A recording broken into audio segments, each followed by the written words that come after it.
नमस्कार साथियों। आज हम वार्षिक राशिफल में चर्चा करने जा रहे हैं 12 राशियों में से दूसरी राशि वृषभ राशि के बारे में। वृषभ राशि के जातकों का 2025 में कैसा रहने वाला है ये साल, क्या इनको आने वाली हैं परेशानियां, क्या इनके इस वर्ष में धन वर्षा होगी, खुशियों का समागम होगा, इसके बारे में हम संपूर्ण चर्चा करने जा रहे हैं। मित्रों, मैंने पिछली वीडियो में यह बताया था कि वार्षिक फल की जब हम गणना करते हैं तो उसमें मुख्य रूप से गुरु, शनि, राहु और केतु इन ग्रहों के गोचर को मुख्य रूप से ध्यान में रखा जाता है, क्योंकि यही वो ग्रह हैं जिनका गोचर एक वर्ष या एक वर्ष से कुछ अधिक होता है। उसके बाद में यदि हम महीने की राशिफल की गणना करते हैं तो हम देखते हैं शुक्र और मंगल और बुध को, और वहीं अगर हम दैनिक राशिफल की गणना के लिए चंद्रमा के गोचर पर नजर डालते हैं, क्योंकि बात वार्षिक फल की हो रही है, इसलिए मित्रों वृषभ राशि के लिए वर्ष 2025 बहुत ही अच्छा, बहुत ही ज्यादा उत्तम आने वाला है। वृषभ राशि के जातकों के लिए ये जितने भी गोचर हो रहे हैं ये सब शुभकारी ही गोचर हैं, इसलिए वृषभ राशि के जातकों के लिए समस्या की कोई संभावना नहीं, चिंता करने की कोई बात नहीं। हालांकि शनि के गोचर से इनके जीवन में कुछ परेशानी आ सकती है मित्रों, क्योंकि शनि का जो गोचर है वह 26 मार्च 2025 को मीन राशि में होगा, और मीन राशि से जो गोचर है फिर वो आपका जो गोचर यानी कि कुंभ राशि से मीन राशि में गोचर होगा। तो जब मीन राशि में गोचर होगा तो इनकी जो तृतीय दृष्टि है वह लग्न पर पड़ेगी, और वहीं इनकी जो सप्तम दृष्टि है वह पंचम भाव पर पड़ेगी, और वहीं जो इनकी दशम दृष्टि है वह अष्टम भाव पर पड़ेगी। इस वजह से क्या होगा कि लग्न पर दृष्टि रखने से जो शनि की, तो उससे क्या है कि कहीं ना कहीं आपको समाज में मान सम्मान में हानि मिलेगी, कहीं ना कहीं आपके चरित्र पर भी दाग लग सकता है, आपको कुछ मानसिक समस्याएं भी हो सकती हैं। इसलिए और कहीं ना कहीं आपके शिक्षा में, यदि आप शिक्षा से जुड़े हुए हैं तो उसमें भी रुकावटें आएंगी, और वहीं आपको इस समय हल्की फुल्की चोट चपेट का भी डर लग सकता है। लेकिन वहीं गुरु के गोचर ने, क्योंकि गुरु की जो पंचम दृष्टि है, जो पंचम दृष्टि 14 मई तक रहेगी, यानी कि 14 मई को गुरु वृषभ राशि में ही है। 14 मई तक जो गुरु है वह आपके पंचम भाव को सादे रखेंगे, लेकिन उसके बाद में थोड़ी समस्याएं आपको संतान की तरफ से, कैरियर की तरफ से आने वाली हैं। लेकिन ये जो समस्याएं हैं ये इतनी विकराल रूप में नहीं आएंगी, यह केवल एक दिनचर्या मात्र से आएंगी। इसमें आपको थोड़ी सावधानी, थोड़ा सा आपको उपाय शनिदेव का, वही मंगलवार को भगवान बालाजी महाराज, हनुमान जी महाराज के आगे दिए जलाना है, हनुमान चालीसा का पाठ करना है, और शनिवार के दिन आपको घर के पश्चिम दिशा में दिया जलाना है।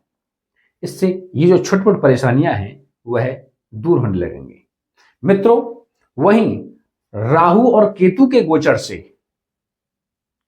वृषभ राशि के जातकों के लिए, उन जातकों के लिए जो अपने कैरियर की तलाश में हैं, यानी कि जो बेरोजगार हैं, उनके लिए यह समय खासा अच्छा नहीं है, क्योंकि राहु के गोचर ने इनकी बेरोजगार वाली स्थिति को उभार दिया है। इस समय आपको रोजगार पाने के लिए पापड़ बेलने पड़ सकते हैं मित्रों। इसलिए आपको नित्य शिवलिंग पर महामृत्युंजय मंत्र का जाप करके अपराजिता पुष्प को चढ़ाना है, और शिव जी को चंदन से तिलक लगाना है। यह आपको उपाय करना है, आपकी जो रोजगार की जो समस्या है वह दूर हो जाएगी। वहीं मंगल का गोचर, मंगल वक्री होकर के आपके द्वितीय भाव में आएंगे, यानी कि मिथुन राशि में गोचर करेंगे। उसके बाद में पुनः नीच में आकर के सिंह राशि में गोचर कर जाएंगे।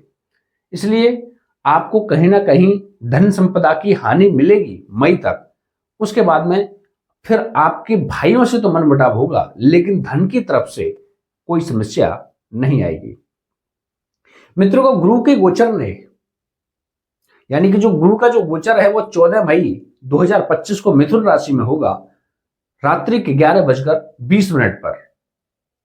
तो गुरु के गोचर से धन संपदा आपकी संचित होने लग जाएगी। जो वर्तमान में जो बहुत अपार मात्रा में खर्चे हो रहे हैं उन पर लगाम लगने वाली है।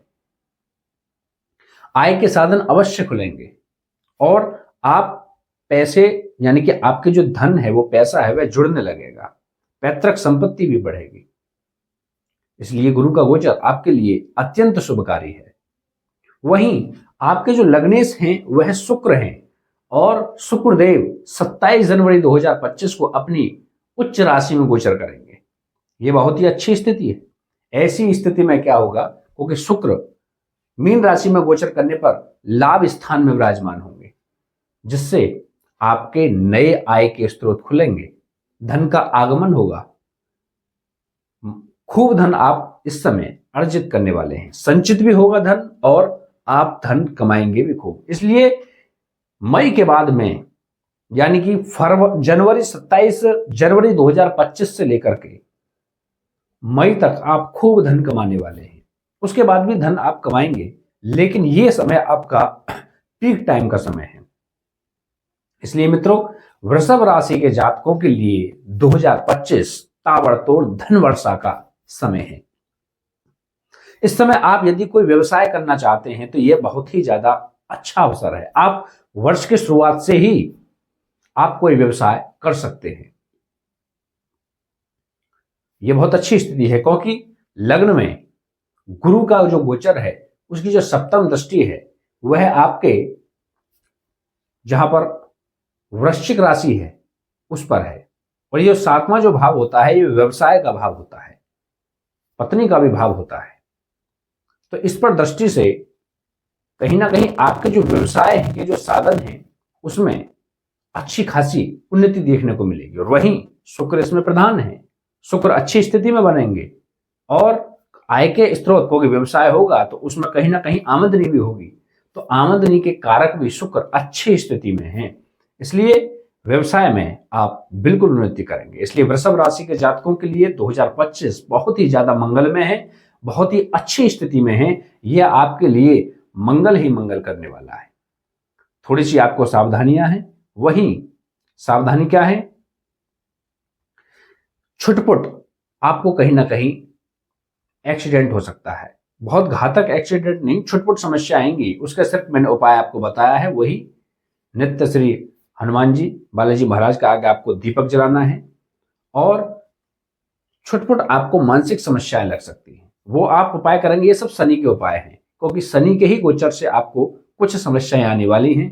और वो समस्याएं आएंगी आपको पुत्र को लेकर के, आपके मान सम्मान को लेकर के, कहीं ना कहीं थोड़े बहुत चोट चपेट। और यदि आप शिक्षा के क्षेत्र में हैं तो उसमें कहीं ना कहीं आपको छुटपुट असफलता देखने को मिलेगी। यदि आप शनिदेव का उपचार करेंगे, जो काले तिल हैं उनकी आहुति देंगे, ओम सम शनिश्चाय नमः इसका जाप करके, तो आप इनसे छुटकारा पाएंगे और आपका ये जो वर्ष है बहुत मंगल में बहुत अच्छा बीतने वाला है। नमस्कार।